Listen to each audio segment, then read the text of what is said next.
Sounds good. Afternoon, everybody. I'd like to call to order the Thursday, March 5th, 2020 Watertown City Planning Commission meeting. Take a roll call. Kays. Here. Culhane. Here. Stein. Dolly. Here. Dargits Johnson. Here. Brink. Here. Valetsky. Present. And Ford and Hanson are absent. We have a quorum. First item on the agenda is invitation for public comment participant submittal. So if you want to speak in the open later on, we'll have some time for that. If it's not on an agenda item. Item 2 on the agenda is the approval of the agenda. I'll make a, so what was posted on the website, there were some changes made to the resolution. So now what's presented in your packets that I handed out, that is accurate for the resolution that we'll be acting on for item number 4. Are you going to be able to point out those changes to us as we go through it? Yeah, they were basically clerical. Okay.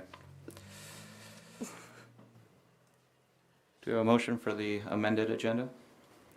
So moved. A motion? Second by Dargits Johnson. All in favor? Aye. Opposed? Agenda passes. Item 3 is the approval of the minutes from the February 20th meeting. I'll move to approve the minutes. Have a motion? Second. And a second. So all in favor? Aye. Anybody opposed? Minutes are approved. Item 4 on the agenda is resolution number 2019-41. Thank you, Blake. So this is a zoning text amendment to Title 21 of the revised ordinances of the City of Watertown, creating Chapter 2129 CL Lake Commercial District and amending Chapter 2105 Establishment of Districts, Chapter 2110 the Summary of District Regulations, and Chapter 2190 Definitions. So the main action that we're looking at is that we are creating the Lake Commercial District, or the main agenda item that you guys will be taking action on. And we've been working on this since December, and I've been bringing it to you as old business and taking it kind of step by step. So we have had public discussion, and because we wanted the public's input as well as the plan commissions. And so when we first started the draft on this, we had a subcommittee, and that consisted of Todd, myself, Blake, and Diana Ford. And so we had probably 3 meetings, and just whatever we had presented to you at the plan commission meetings, we're able to get this in front of you then today. So, and I kind of went through it last meeting step by step, but because we're taking action, I guess I'll go through that again. So you'll see this will be Chapter 2129 added to Title 21. And the purpose of the Lake Commercial District is to establish appropriate locations within the CL Lake Commercial Boundary Map in Section 212906 and 212907 to Lake Compesca and Lake Pelican that are conducive to lake commercial activity. And then also to permit development of service and retail centers complementary to lake recreation and living adjacent to Lake Compesca and Lake Pelican as shown in the comprehensive land use plan. So the permitted uses are as shown there. I'll actually pull that up on the board.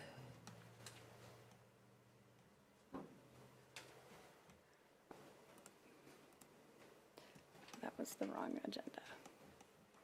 I had the airport board pulled up.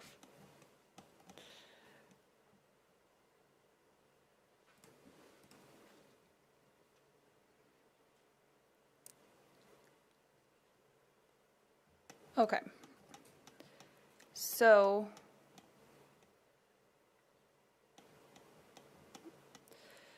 here, you'll see the permitted uses are a retail establishment, service establishment, restaurants, recreational use, campground, storage shops, apartments, and recreation facility. And then for conditional uses, we have included car wash, automatic or semi-automatic, motels and hotels, automobile parking lot, storage units, and office building. And then also a bar or tavern or a transit station. So, and then for the area and bulk requirements, that refers you to Chapter 2110, which is what we're also amending to add in the district requirements, which we kept consistent basically with the C2 neighborhood commercial district, and which allows for, well, you can see on the chart, but I'll explain what we did for the CL district. And two, at the last meeting, we talked about the height variations and how to deal with that. So you'll see that it has two rows on this table. So the minimum lot area would be 10,000 square feet, and then 100 foot for lot width. And then we kept everything consistent for the setbacks. So the front yard, rear yard, side yard are all 30 feet. And then that, if the lot were 100 feet, the maximum mean height would be 35 feet. And then for the second row there, you'll see everything's the same except for the lot width is 150 feet. And then if you have 150 feet of frontage, then you could have 60 feet in height. So then, Brandy, if I could interject one question there. Is there a way to clarify or better depict which CL district is applied to which in this chart? What is the distinguishing difference between those two rows, I guess, is what we would want to identify maybe more clearly in that chart. right, it would be for the height. So the one row allows, so at our last discussion, we had the issue of how are we going to deal with the height, and everything else in a commercial district does allow for 60 feet. And so I felt that we shouldn't take that away necessarily from the CL district because it is commercial, but also to protect neighboring properties if they are residential, because the lake is built out with residential properties for the most part, that we were protecting their. So what we're saying here, Interesting. that it's based on the lot width then. So if the lot width is 100 feet to 150 feet, the maximum height is 35. If it's 100 feet, 150 feet or more, then it can go up to 60 feet. Yep. So if we could maybe put even the range there, and then 150 feet or more. Or can't we, are we stuck at 100 and 150 feet? I mean, if it's 150 feet before we get to go to 60, wouldn't it be easier and less confusing just to have a single row CL districts, and then we just have some sort of a star by the 35 feet referencing Yeah. a bullet underneath saying for Lowe's lots with excess of 150 foot of frontage, they may be to put 60 feet as opposed to having two rows. Cause And that's that confusing. styling would be in keeping with some of the other variations that we've done in the code. Well, and actually I pulled that's what we do for R3s or R2s. We have separate rows. And I thought about doing the footnote, but I just thought it was clear actually to put it Actually, in the table. I think I understand what you're doing. I think my preference would be footnotes. I would just Yeah. chime in from my perspective is that I would look at that as it is and make the argument that a minimum of 100 feet could also apply to that 60 foot. I think it needs to be clarified a little bit in some fashion. Yeah, to me, I would say that if the minimum if we just leave the first row as it is, put a footnote at the 35 feet with the footnote to stipulate that any CL lot with a minimum lot width of 150 feet or more may have a maximum mean height of 60 feet.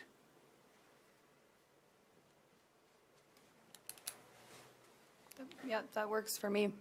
And if that, Matt, you think that would be clear?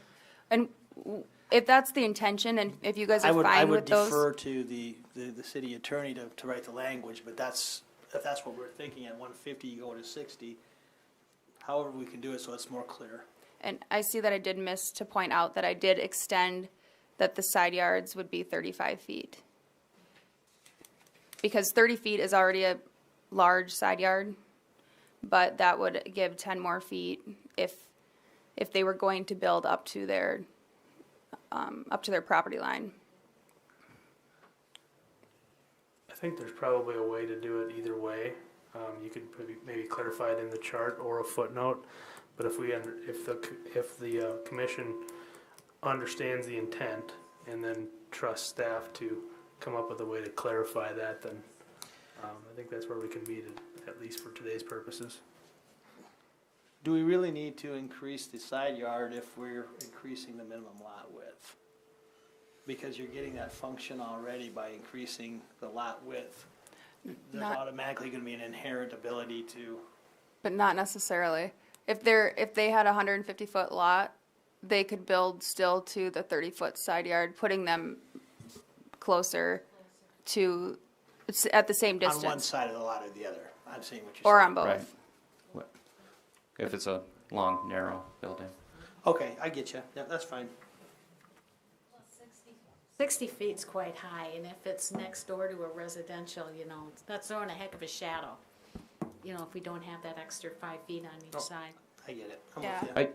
I agree with the numbers here. I think we just do need to clarify how we're presenting it. So does this, so if I have a 125-foot frontage, where do I fall? 35 feet. And so anything under 150 then is where you're, okay. Right. Yep.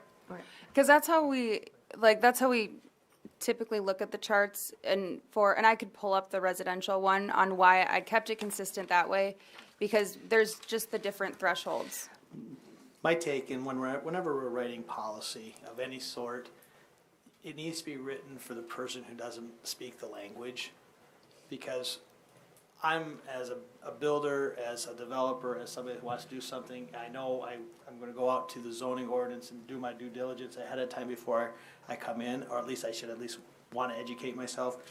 And if the 10 of us or 11 of us that sit, are struggling with this, the general public's gonna struggle with it. So I just think we just need to clarify. Yep, that's fine by me. And if you guys are comfortable with what the intention of the language is, then Matt can work on the articulation. Yep. Okay, are we ready to proceed? Yeah. Okay, so that touches on chapter 2110, and then also you'll see on the next chart that for the accessory structures, kept that consistent with C2. The 30-foot front yard setback, and then 10 foot from the side and 10 foot from the rear, which I changed that, but now that I just said that out loud, we kept the consistency between the front and the rear at 30 because of the lake and how the front yards are backwards from what they are in city proper. So I don't know how you guys feel about that.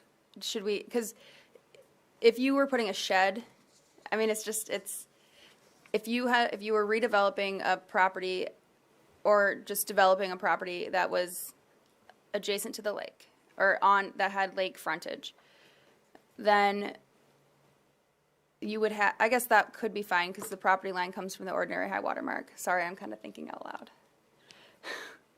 But I think that we almost should change that. Instead of having it say 10, change it to 30. 30 feet from the street side, I'm losing you. right? Okay, so 30 feet from the street side and 30 feet from the lakeside high water mark. yeah, Okay. yeah. They almost Just so we have don't two have the front confusion. yards. But that's Kinda. only applicable, That's only, again, you're gonna have to footnote that, because that's only applicable to those CLs that are adjacent to the lake. right? This, Okay. and this district extends beyond that, right? That's Right. the intention of the district. We so. talked about that when we, Jeff, or Blake, when we were talking about, making sure that we're consistent, that there'd be 30 feet, whether I'm Yeah. on the lake side or if I'm on the non-lake side. And if it was on a quarter lot, you're still talking 30 feet. Correct. Yeah, so I think it would be appropriate to footnote that one there For the accessory. for the accessory in relation to that property that is adjacent to The lake. the lake. Yeah, exactly. Yep. Okay. Thanks for bearing with me through that one there. So then, that's all for the area and bulk requirements. And then we get into the design standards, and this is to protect the residentially developed properties already so that a commercial property that would come next door or be redeveloped or whatnot, that it would look consistent with the neighborhood so that you weren't having a large contractor shop that was inconsistent. So we said that impervious area shall not exceed 50% of the total lot area. And then all exterior walls facing and immediately adjacent to a property zoned R1 single-family residential shall be finished with the following materials or similar faux materials or a combination of. And then there we have the materials. I don't know if you guys want me to read those. Okay. And then for the metal siding at the end there, lap C metal panels or sheet or corrugated panels are allowed if used as an accent to include not more than 20% of said wall. And then the exterior of the building shall have varied and interesting detailing. Large unadorned walls shall be prohibited 50 foot or more. All large walls facing a public right-of-way or residentially zoned property must be relieved by architectural detailing such as change in materials, change in color, offsets, and other significant visual relief provided in a manner or in intervals consistent with the size, mass, and scale of the wall. That's fine, I'm just trying, who makes that determination? The building official.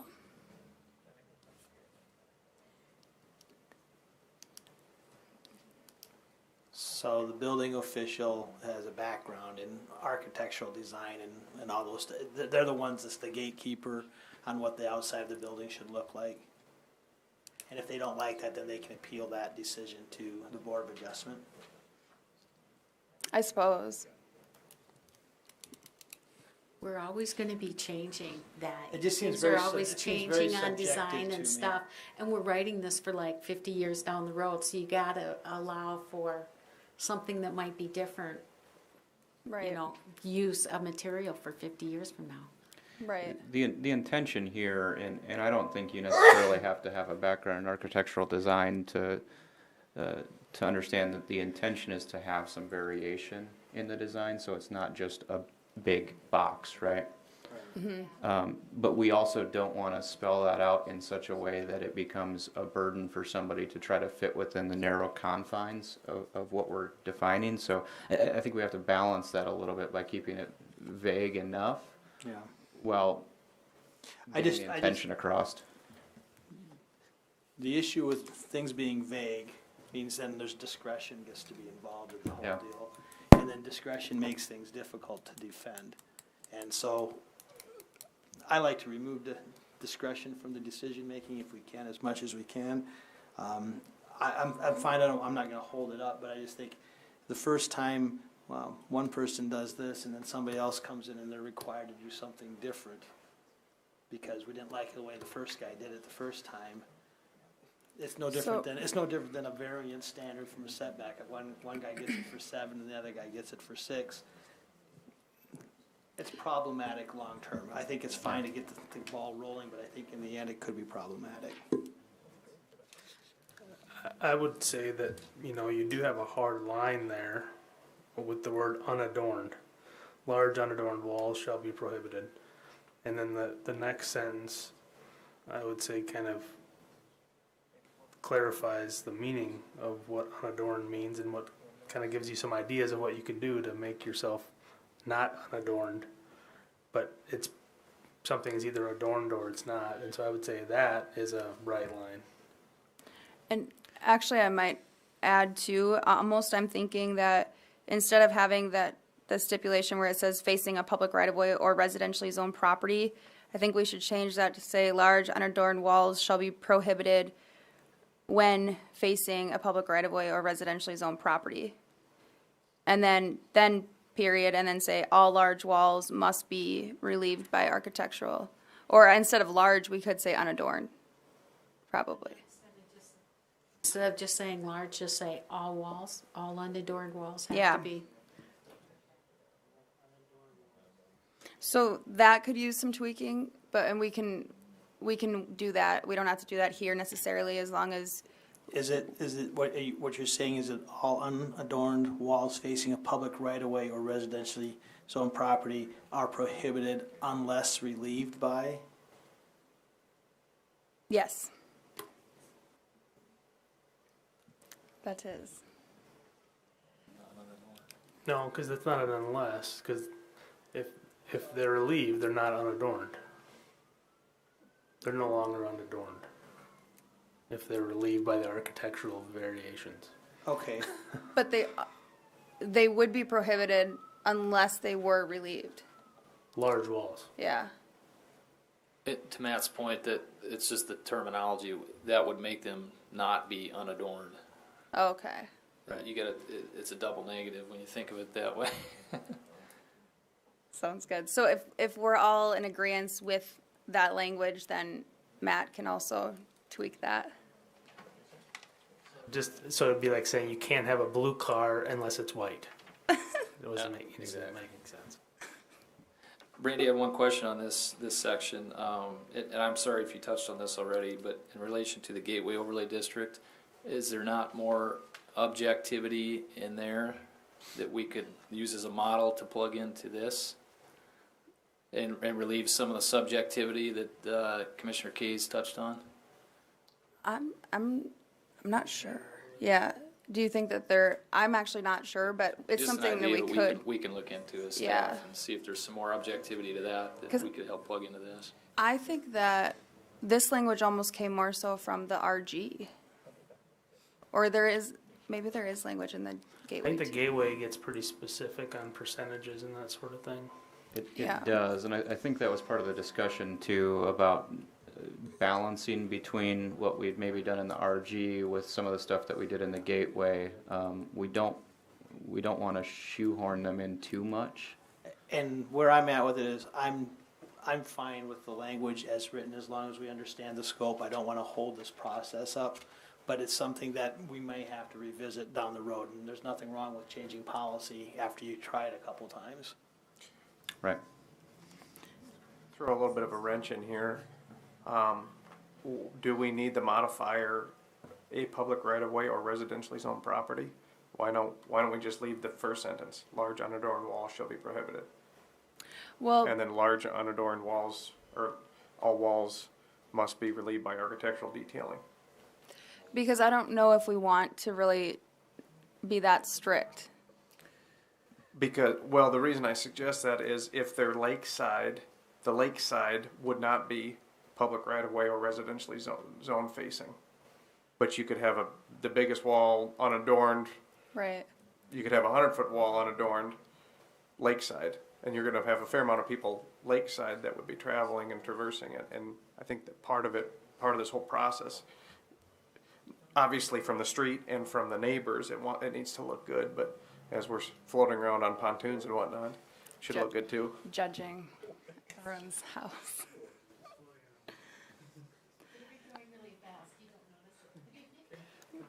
But we could add, like the lake frontage too.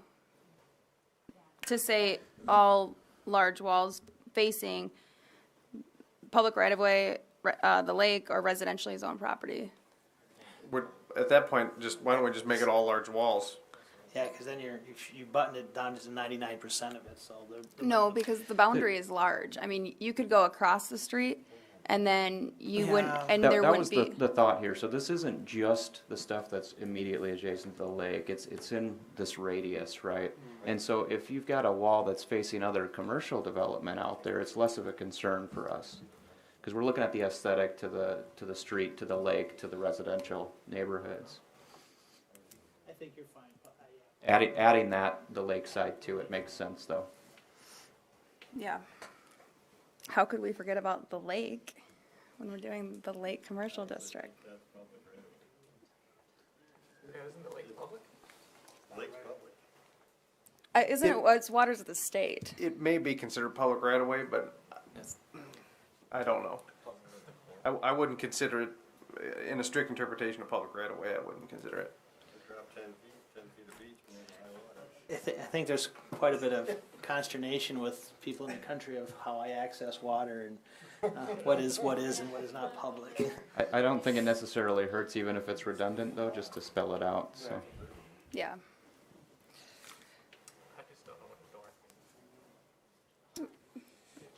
Google it. So Then I was trying to come up with adjectives for unadorned, but I guess plain. So the outside storage, display, and screening, then it would be storage or display of items outside is limited to those items related to the nature of the business occurring within the primary structure. Outside storage or display shall not be allowed on any regular parking spaces. Storage of excess inventory shall be screened by means of an opaque fence, plant materials, walls, or earth berms. Where groupings of conifers and deciduous shade trees are utilized for screening in order to provide year-round screening, a minimum of 50% of the trees shall be coniferous. And then for transitional yards, we wanted to incorporate this like we do in the Gateway Overlay District. And so I took some language from there and we put that properties adjacent to residentially zoned districts shall maintain 15 feet of grass on the side yards to extend the entire length of the property boundaries. And landscaping and screening devices, including fences, are allowed to be placed within the transitional yard. And then we get to the boundary maps there, and so those are referenced in the beginning of the ordinance. And then that just depicts where a property can petition to be rezoned or annexed and zoned as CL. And so then too, the boundary is there because we don't want somebody in city proper asking to rezone to CL, because this is for the lake and lake commercial activity. So that's where, and we wanted to keep that within a perimeter. And how I derived this boundary was extending a radius a half a mile from the adjacent public right-of-ways to Lake Compesca and Lake Pelican, and then running it along either section, quarter section, 80-yard, half section, any line that was a little like relatable, so that when we're looking at these properties specifically, when somebody's looking at developing, that you were able to tell that it wasn't so arbitrary. And then First District will have this, we'll send them the boundaries, and we'll have this on our GIS, so it'll be clear. I also have it on good authority that these maps will be included in the updated comprehensive land You know, use. I was just going to ask that question. I have it on good authority. Well, good deal. We'll be current. But, so that is the Lake Commercial District. Do you guys have any questions? One last thing, the definitions. Oh, yeah, sorry. Do you guys want me to go through those? Yeah, there's only 3 definitions that are new, right? Yep. So we didn't have car wash defined in our ordinance, so I defined car wash. And then storage shops is a new one, and that is a building for personal use only as a storage facility. Each structure is allowed to have water and sewer utilities. Commercial uses and living quarters are prohibited. And then transit station is an area or building used for transporting of people or goods by vehicle from one place to another. And that was because if say that we have a trolley stop there someday or whatnot, then to have that still available, because there was a different, what was the other word that, it seemed like you could potentially have, I can't remember what it was called. Yeah, truck terminal, that's what it was, which didn't seem like something that we wanted. Could have been like UPS or something as well. Yeah. Which was outside of the intent. Yep. Yeah. So these definitions are new to the ordinance entirely, or just for the lake? They all are, because they're all getting amended here, and so we're adding them to chapter 2190. So the biggest one I think is the storage shop ones, and it's a topic that's come up quite a few times over the years. Difference between a storage unit and a contractor shop. We've talked about it in relation to residential garage district. So the key here is this is a storage building that allows for water and sewer, which a storage unit does not. But we've put a caveat in here that this is commercial use and living quarters are prohibited. So this is for personal use. It's a personal storage shop with sewer and water. Yep. Yep, so then now that is all that I have for you guys, other than if anyone has other questions. I'll go ahead and open the public hearing. If anybody's here to speak on this topic.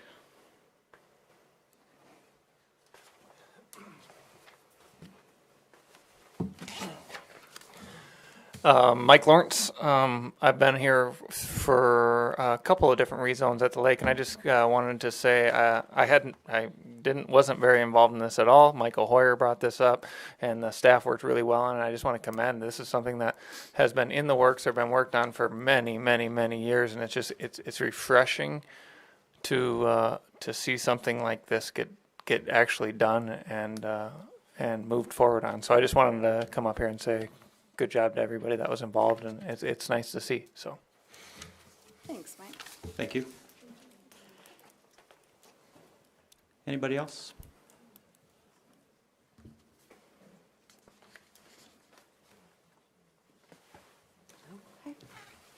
Hello, I'm Juanine Polly, 268 North Lake Drive.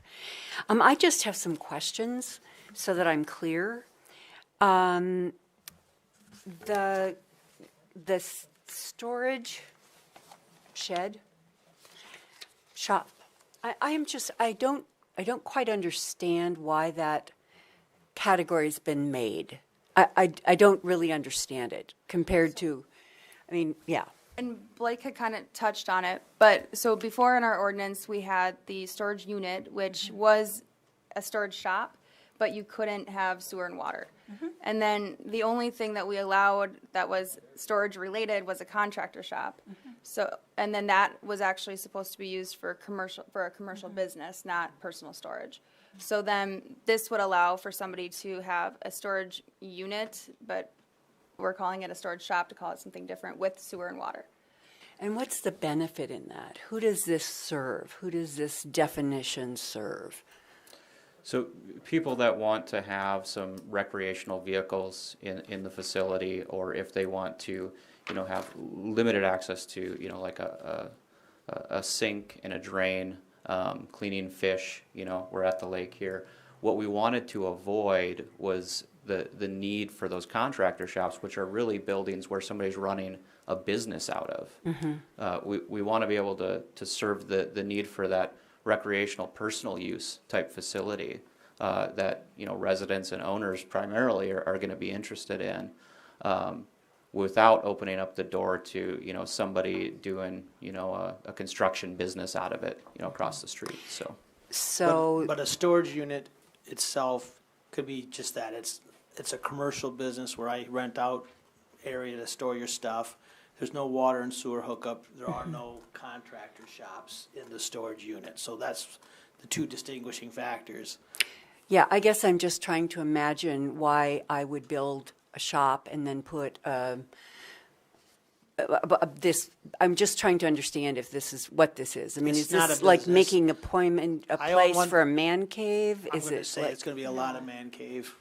Okay, so we're making an opportunity for people to have basically a storage unit with a place that you can have water and take a shower and go to the bathroom and do whatever you want to do. So that can be actually facing the lake, or that can be anywhere within the C1 district. It can be, so if someone wanted to have, I buy my neighbor's lake property and I want to put that over there, I can put that as a lakefront piece. No. This doesn't rezone everything within these boundaries as commercial lake. It just is first the rezone would have to happen before anything. Right. Because currently primarily almost all of the property is zoned R1 with the few exceptions of Stony Point, Right. the prop, Yep. the new one over there by 20, and then, So prior to doing anything like that, you would have to first rezone and then pass a rezone. And then yes, it would be either permitted or conditional. I'm trying to remember which one is The man cave storage shops are permitted. or Are permitted. just permitted. So they would be like a garage is what it's. Right, so I could buy my neighbor's property as an R1 and say, I want to turn this into a C1 commercial, Yep. And come to you and say, that's what I want to do. It's going to require 2 public hearings. Right. Adjoining landowners would be notified. Right. And at that time, I don't have to tell anybody what I'm going to be putting on it, just like anything else. Right. So if I choose to do that with my neighbor's property that's 100 feet, I can have then, as long as you say, oh yeah, we want to do commercial because we want to have tax money revenue coming in, which is the reason we're changing things to commercial. We want it to be more accessible to people at the lake. We want to serve the community, general community better. All the reasons I've been hearing about why we're doing this. And so it would be then up to me, I get it changed, and then I can do any of these permitted uses. 1 through 8. Right. So I can have a retail establishment, which would bring in taxes, a services establishment that would bring in taxes, etc. But a storage shop is just a personal use item, which has nothing to do with this general idea about bringing in commerce and improving the lake view for everybody and that kind of thing. There's at least one example of these already will be in this zone. I think it was done as a PUD, right? Yep. So those on South Lake Drive, as you're going from Sandy Shores to Marina Bay, it would be on the west side of South Lake Drive. There are shops that, that's the sort of Yeah, they're not on the lake side, though. Correct. Yeah. Okay. That's just what I'm trying to understand is that. The other thing is like my husband and I, we own 933 South Lake Drive, which is a garage across the road from the garage. It's our own personal use. It's not commercial. And we don't have a bathroom in there either. It'd be nice to have something like that, but we don't. But you have that across the road from Yes, the it is. lakeside. Okay, that's really my question. But it's down the street from where we live, maybe, And I maybe understand half that a mile. that's what we're saying people can do with the property. It's just a surprise to me that is not that's a lakeside. I don't care, but I think it's kind of surprising to me that man caves in that way. It would take a tremendous amount of effort and money, and it probably is never going to be fiscally. It's never going to pan out. I think what you're going to see is you own your house and your lot. Your neighbor's 40 or 50 foot lot becomes available.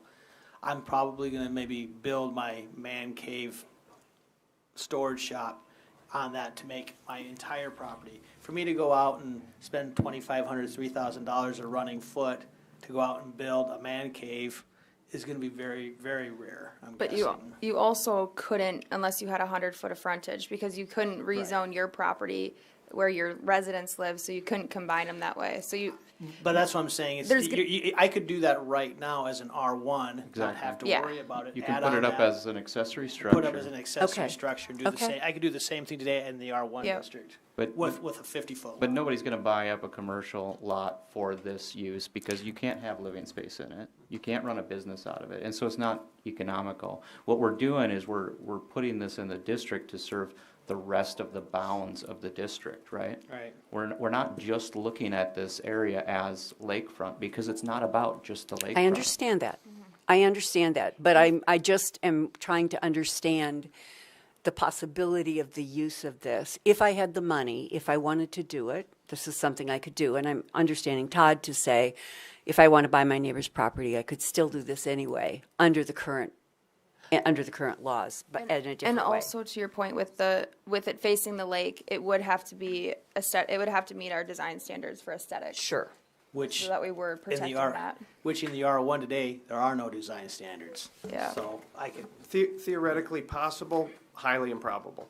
Yeah, I'm just trying to understand what this means. I'm trying to, because I don't have a man cave, I'm not asking that question. Yep, Mr. Chairman, if I may, to Juanine's point, if it were a consideration the board would want to make, I think we could make an exception to the storage shop on the lakefront side.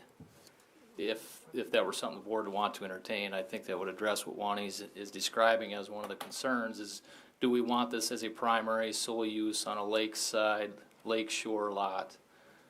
And I think it's a fair question to ask and contemplate here as we're drafting this. I've been to lakes where I have a man shop, man cave, storage shop, whatever the heck you want to call it, And basically, it's a big building where I keep my boat and my jet skis.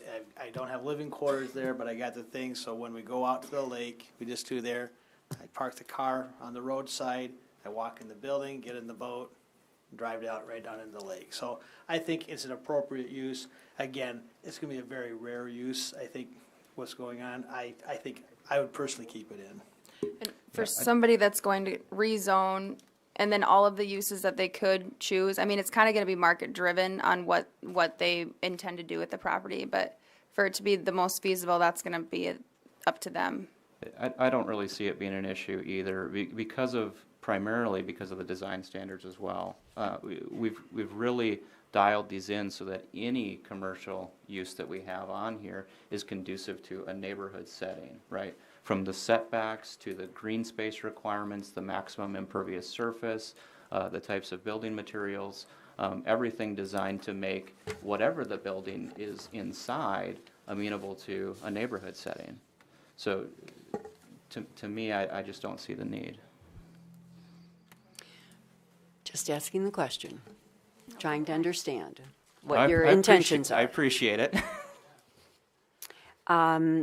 Then I don't know where it fits in, and maybe this is another ordinance, but we don't have, is there something here about noise and light expectations? You know, a commercial building going into my neighbor's lot next door to me is going to quite change a restaurant, something like that, into her 100-foot lot, whatever she decides to do, whatever I decide, or she decides to do, or I decide to do.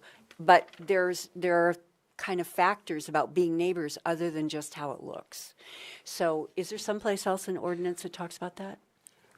For any one of the conditional uses that you see listed, we had a conditional use that was just before us.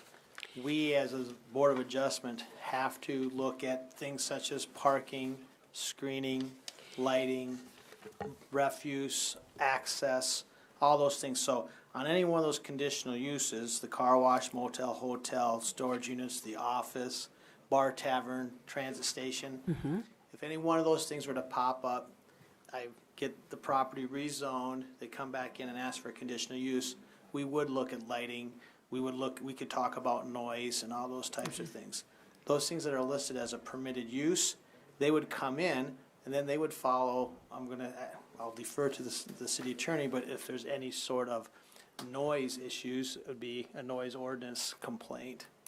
And then with the lighting too, the setbacks are 30 feet, where residentially zoned properties are 9, and then at the lake, then if there's a 50-foot lot, then it's 6.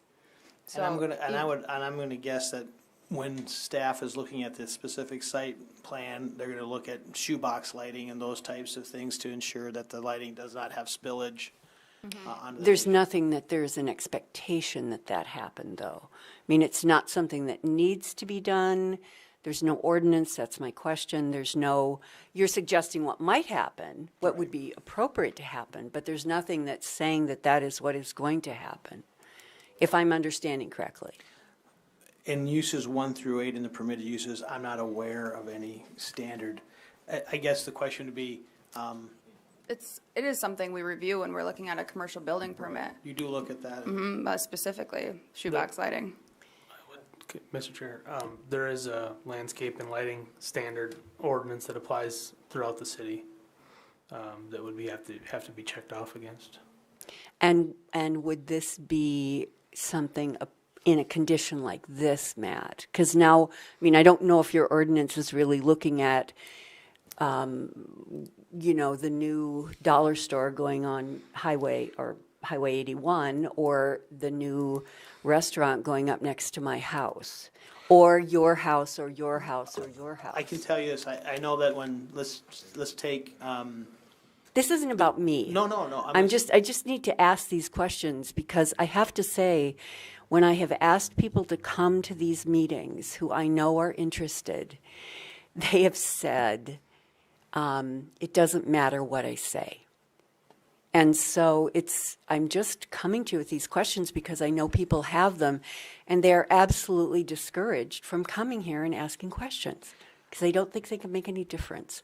So that's why I'm here asking the questions. It's not just about me and my property. It's about the intention of Lake Commercial, which I agree to. I think you've done a great job. I think it's really important because I have been on lakes where, and all over the world, I was just on Swiss lakes, where there are codes that keep that beautiful wherever I went along the sides of the lake. So we don't have to go to our lowest common denominator. We can go high and still meet the intention of this, but we can go high so that in the future this is truly attractive and beautiful. That would be my intention. So And I that's think where this is coming I think from. that's the intention of the board here as well, and the city staff in designing this ordinance. Mr. Roby, you had mentioned the city landscaping and lighting standards apply across the community. So it's not just about the CL district, and while it's not necessarily spelled out directly here, it's something that is looked at across every development area within town. I just built a building 20 feet from a planned development in the northeast part of town, and our lighting has to stay on our property. And it wasn't because staff looked at it and the staff said this is what it has to be. So I'm going to guess that the same thing would happen at the lake in this situation as well. I could read one, for example.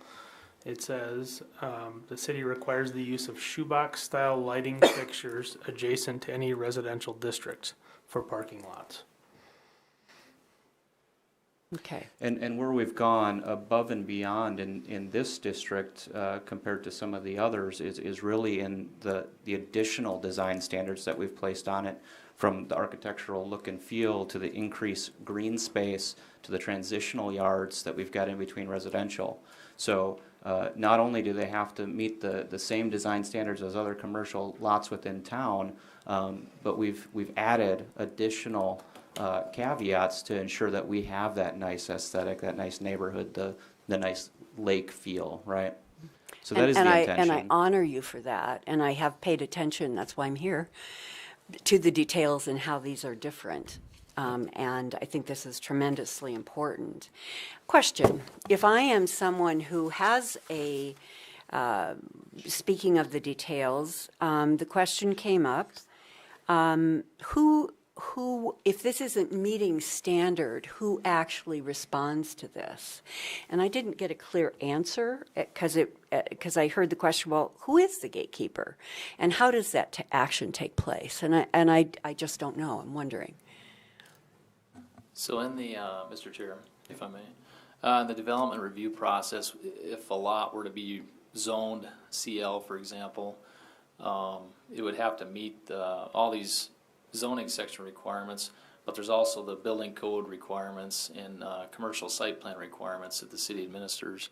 So in that process, when they submit the plans, once we determine what type of a building application permit it's for, there are certain thresholds of criteria that it would have to meet that we check off administratively through the urban planner and the building official. And they jointly review those building permit applications to make sure they're meeting not only the CL section of the ordinance, but the other sections of ordinance like the lighting and landscaping section and things of that nature. And then once that has begun, if your builder is not meeting those criteria, then who is the gatekeeper at that point? Where the person has made a promise, they've made a plan. Yeah, good question. So during the construction process, we have our building inspector that's out on site making inspection on all the buildings throughout town as they are constructed. And if he sees something that's out of compliance, he provides written notification of that nonconformity to the builder, and they need to bring that within compliance. And if that doesn't happen, the building official reserves the right to withhold what we call the certificate of occupancy for that structure. And that's kind of the ultimate gatekeeper, is that we need to have everything checked off before the building can be considered occupiable by anybody. I know that there's a certain view it's better to ask forgiveness than ask permission. And that's always a kind of concern, a practical concern when we're dealing with things like this.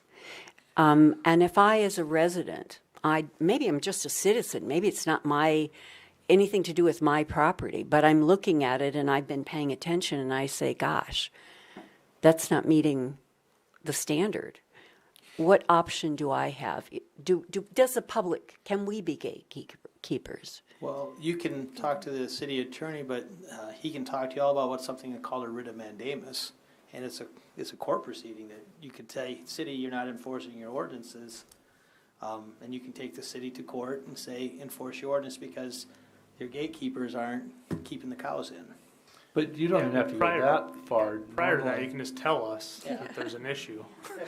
I'm saying if you, It's similar to our sidewalk snow removal ordinance. I mean, everyone with sidewalk is required to shovel their snow, and if someone doesn't, and if your neighbor reports you, the code enforcement officer will come knock on your door and say, this is out of compliance.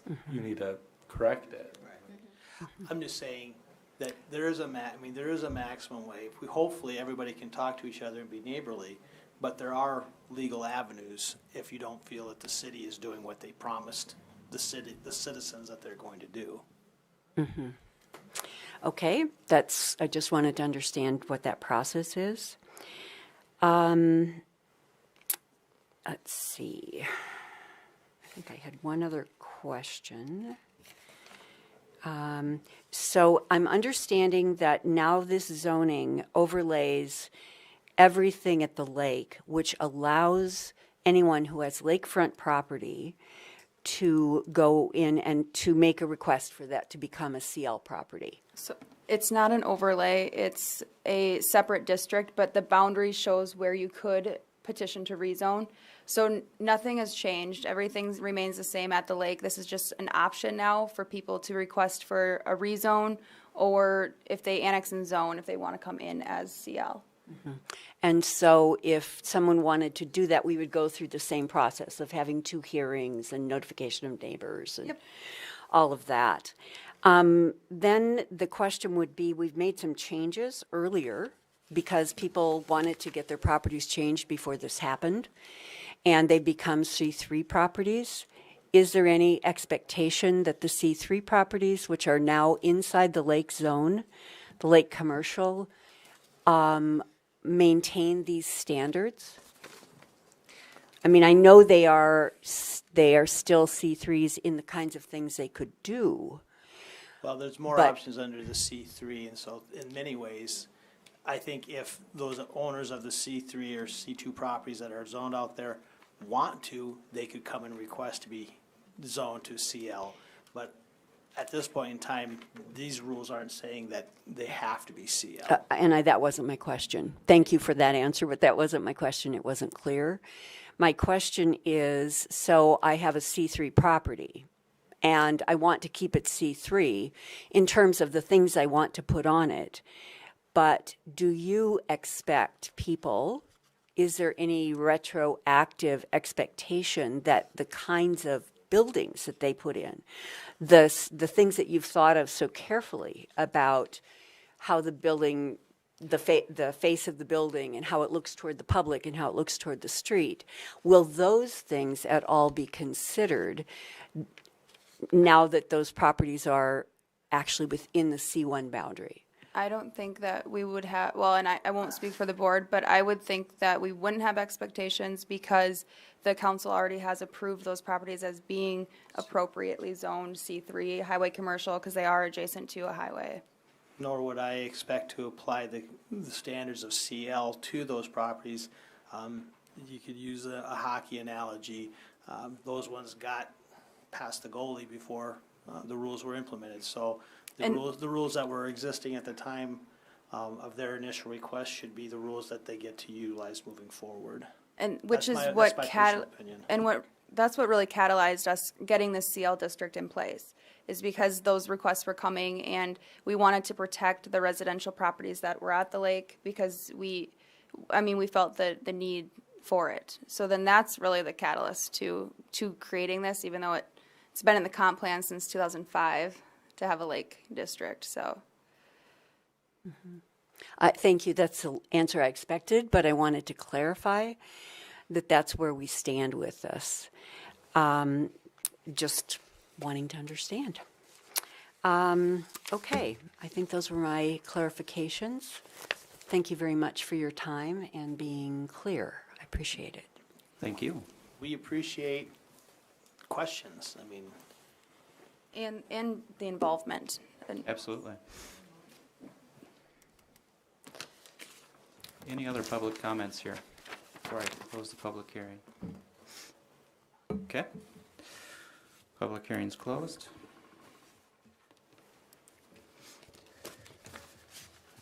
So, yeah, very good discussion, very good questions, Ms. Polly. Thank you, Mike, for coming up as well. And thank you to staff for working so hard on this. This has been a long time coming. It's definitely something that is needed in the community. We had a couple of notes earlier, so I just wanted to reiterate those. I took some notes down here. The first was on the table for the height and placement regulations, where we're going to add a footnote to the table to clarify on those lots that are greater than 150 feet. Yep. The second was an additional footnote for the lakeside setback on accessory structures. Yep. To apply just to lakeside. Was there? And then the there was third one was the 212905C. adding, Or 1C, adding sorry. lakefront to right-of-way and adjacent to residentially zoned property, right? Yep. Okay. And also clarifying that, just the language in general. On 212905-1C. Right. Mr. Chair, I would move forward, resolution 2019-41, subject to those three amendments, deferring to staff to write those amendments in accordance to what we've talked about. Thank you, Mr. Case, for that motion. Do we have a second? I have a second by Mr. Stein. And what I'll do too with that, we'll fix that resolution or make those amendments, and then I'll get your signature after that so you can proof it before it goes to council. Perfect. Thank you. Thank you, Brandy. Any additional comments before we take a vote? Okay. Proceed. Kays. Aye. Culhane. Yes. Stein. Dolly. Yes. Jarvis Johnson. Yes. Brink. Yes. Aletsky. Yes. Motion passes. Thank Guess you. that's your job. Move on to item 5, open public comment. I don't think anybody signed up earlier. So we'll move on to new business. And I don't have any, but you do, right? I do have some new business that I wanted to talk to the board about and staff, I guess, here today. So I've really enjoyed my time here as chairman on this board. But I know you've probably noticed that I've been absent quite a bit lately. My travel schedule doesn't allow me to be present at as many of these as I'd like to be. I don't want to quit being a part of this board, but I would like to step back from the chairman role, give somebody an opportunity that can be more active in this, a chance to act as the board chairperson. So, Brandy, I looked back in the agendas and I couldn't find the last time that we actually had an election. But I would like to include that on our next meeting agenda if we could. Sounds good. Yep, I can. And yeah, because I think it was the beginning of 2018. Yeah. And we must just skip 2019. Well, because you got, Yeah, it's when you got, I mean, when you. the term of the chairman is, Typically, we do a year Right. where we vote. Yep. yeah. So yeah, we can definitely, we'll add that to the agenda for the March 19th meeting. Okay. The, Perfect. the other quick thing to mention is, again, I have it on very good authority that we will be addressing the comprehensive land use plan either as a review or as a public hearing. It'll be shortly. public hearing. And everybody is aware where to get access to that document so that they can review it in depth before that public hearing? So in the public notice that I sent out today, I did include the First District website. Otherwise, that's where you can find it, is that they do have it posted on the website. I've sent drafts before to you guys in Dropbox, but I think that it would just be easier to just find it on their website. Which, do you want to give that?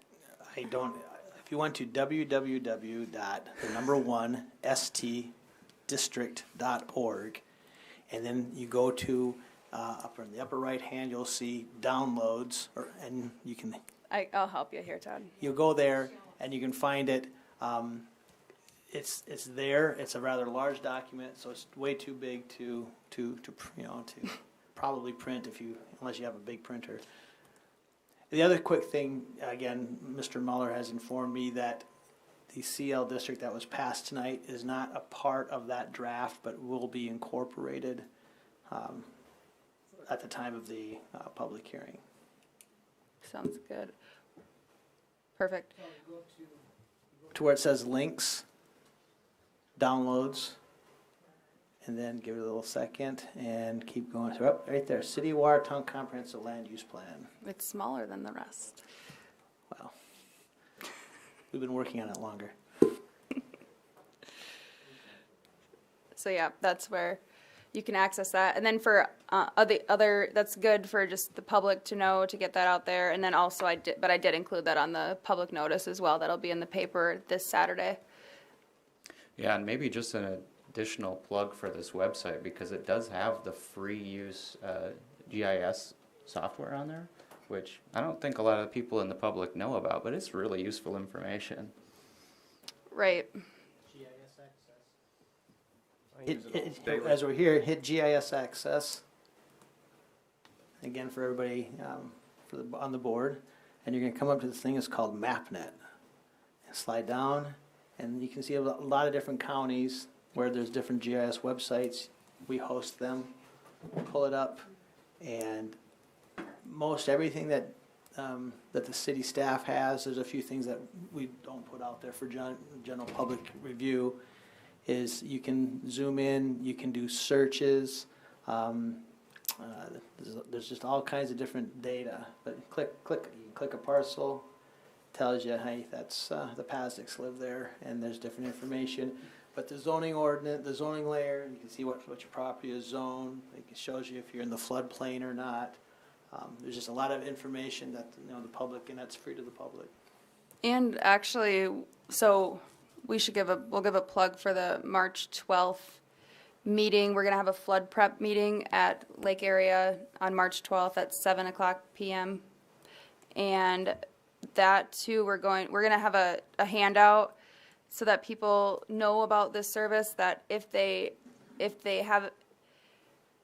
questioning what their elevation is, or so they can look at what the flood stage of the lake is, and then what their property is at. It gives them an idea. It's not accurate. It's not a determination of what your contours are, but it gives you an idea. Yeah, our office has worked with Watertown Municipal Utilities to plot various structures and water levels at the lake. So when we know the elevation is this, it will determine whether or not at least the city of Watertown's municipal utilities are underwater or not, which would then give you a good indication of whether or not your home might be based upon the elevation. And so that's a data thing that's been worked with Ryan Hartley in our office. Yeah, so here then you can turn on the contours layer. It's green. And then you also can turn on the topography, or not the topography, the base map. So then you can look and stay informed on the elevation of the lake and kind of see where you're at or where your shoreline's at. So that's helpful for people trying to sandbag. That's pretty cool. I didn't even know that was there. Yeah, so they have all sorts of layers that you just go like maps on top there, map layers, and then you expand. It comes up not expanded, you just expand it, and then there's all sorts of options. Good stuff. I use it quite a bit for my business. I bet, yeah. A lot. And the other counties too. Yeah, it's,